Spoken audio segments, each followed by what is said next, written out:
සමානුපාත ක්‍රමයේ යටතේ අපි පාංගල මිල හොයමු. පාංගෙඩි 5ක මිල රුපියල් 45යි. මෙහිදී පාංගෙඩි 14ක මිල රුපියල් x කියලා අප හඳුන්වනවා. අපට මේ ආකාරයෙන් ලියන්න පුළුවන්. ගෙඩි ගාන ගෙඩි 5යි ගෙඩි 14යි.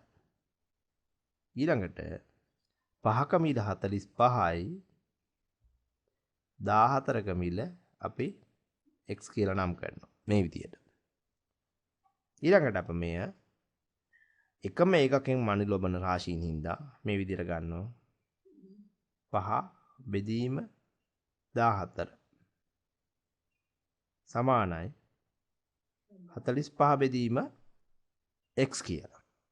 මෙහිදී අපි කරන්නේ මෙම x කියන අගය තනි කරගන්නවා. x සමානයි 14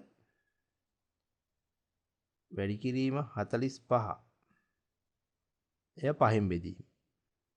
එතකොට අපට එනවා x වලට අගයක් 9යි 14 වැඩි කිරීම 9 කියලා. එතකොට